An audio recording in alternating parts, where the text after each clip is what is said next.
Okay, so we were talking about Otis, and so this is when Jesse is a boy before World War II, and he had a black friend his age, 8, who lived nearby. His name was Otis. They wrestled together in the dirt. That's nice because they would both be dirty. You couldn't tell one from the other.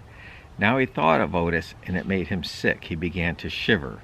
This is while Jesse and his mother and father are on their way to the lynching. He's thinking of Otis. He's tired, she said. We'll be home soon, said his father. He began to whistle again. We didn't see Otis this morning, Jesse said. He did not know why he said this. His voice in the darkness of the car sounded small and accusing. You haven't seen Otis for a couple mornings, his mother said. That was true, but he was only concerned about this morning. No, said his father, I reckon Otis's folks were afraid to let him show himself this morning. But Otis didn't do nothing. Now his voice sounded questioning. Otis can't do nothing, said his father. He's too little. The car lights picked up their wooden house, which now solemnly approached them, the lights falling around it like yellow dust. Their dog, chained to a tree, began to bark. We just want to make sure Otis don't do nothing, said his father, and stopped the car. He looked down at Jesse. And you tell him what your daddy said, you hear? Yes, sir.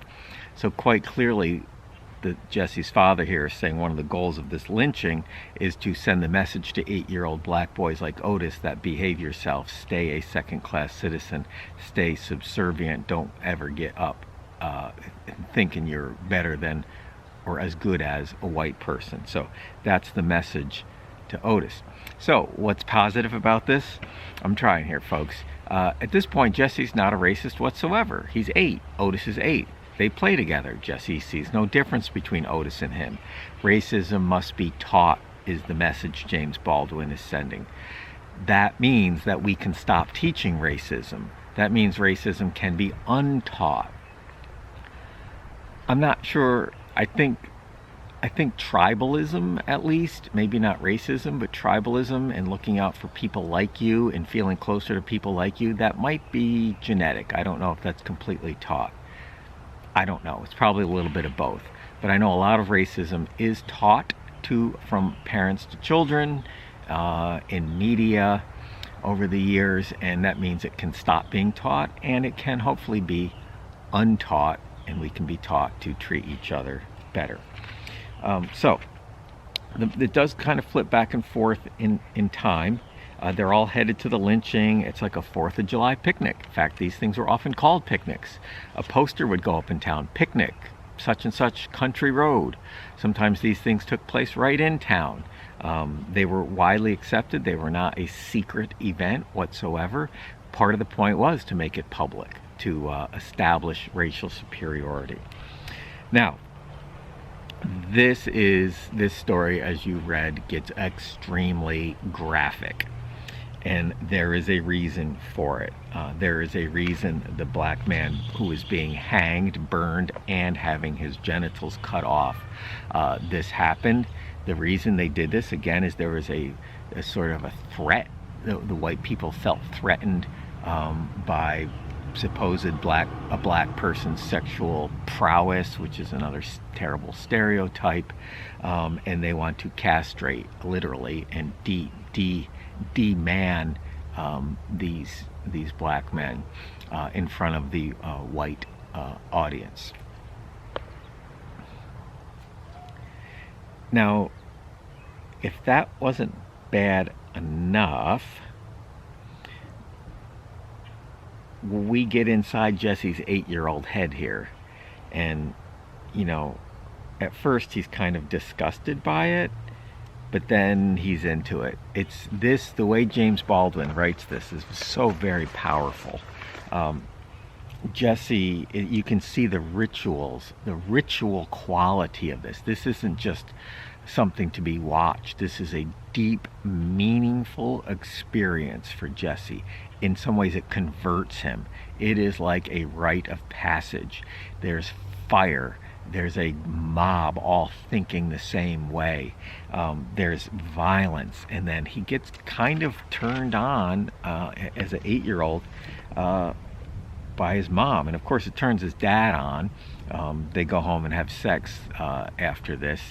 Again, this gross mixing of violence and sex that, race aside, our society loves to mix violence and sex. You go to those movies with Scarlett Johansson wearing next to nothing, killing people. Come on. Or, I was up late the other night, couldn't sleep, watched parts of the movie Suicide Squad, terrible movie. And you have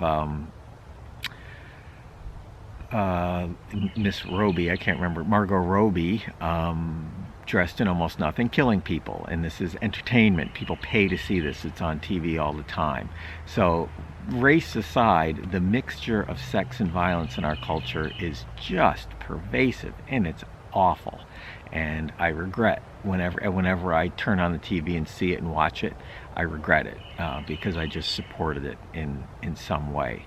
So we definitely see that here with sex and violence, and as I said at the end, and it's just true. Okay, let me get some details here. The mother's, oh God, just the story just gets worse and worse every time I look at more details. The mob starts to rip at the body. I mean, this is a true mob. These people are out of control. Starts to rip at the lynched man's body. Well, I told you, said his father, you wasn't ever going to forget this picnic. His father's face was full of sweat. His eyes were very peaceful. This has been a deep, moving experience. At that moment, Jesse loved his father more than he had ever loved him. He felt that his father had carried him through this mighty test, watching this black man get hanged, castrated, and burned, had revealed to him a great secret, which would be the key to his life forever. And sadly, maybe that's true. I reckon Jesse's father took him by the hand, and with his mother a little behind them, talking and laughing with the other women. They walked through the crowd across the clearing. It's like after a swimming party or something. The black body was on the ground. The chain which held it was being rolled up by one of his father's friends. Whatever the fire left undone, the hands and knives and stones of the people had accomplished. The head was caved in, one eye was torn out, one ear was hanging. This is not something that happened. This is fiction. But this happened, and it didn't happen once or twice. This happened routinely, a couple times a week for decades. They're going to leave him there, Jesse whispered. Yeah, they'll come grab him and by and by, I reckon. We better get over there and get some of that food before it's all gone. Again, people brought food. It was a picnic. But where is this place where he gets really heated up? I almost hate to read it, but it has to be read. It's important. Jesse's on his father's shoulders watching the lynching. He turned his head a little and saw the field of faces. He watched his mother's face. His eyes were very bright. Her mouth was open. She was more beautiful than he had ever seen her, and more strange. He began to feel a joy he had never felt before. He watched the hanging, gleaming body, the most beautiful and terrible object he had ever seen till then. One of his father's friends reached up in his hand and he held the knife. And Jesse wished that he'd been the man. So Jesse now wants to be the person mutilating the body. So it's a horrific scene. So we have this 8-year-old boy who a couple days before was playing quite nicely with an 8-year-old white boy, playing quite nicely with an 8-year-old African-American boy. And here he is having his first lynching. He's going through this baptism of sorts by fire, this ritual which is having a deep effect on him. And of course this kind of, it's a traumatic experience for him, but it's having an effect on him. It's successful in making him into a racist. And the father and the mother, it's this family bonding outing. I don't know what's worse than this. I really don't know what could be worse than this. What are we reading this for? I remember one time, the first time I taught this story, I had a student. She was older and very thoughtful and very forceful in personality, and she just thought this story should not be taught. So we had a long conversation in class and rigorous discussion, and we kind of decided it was okay for college.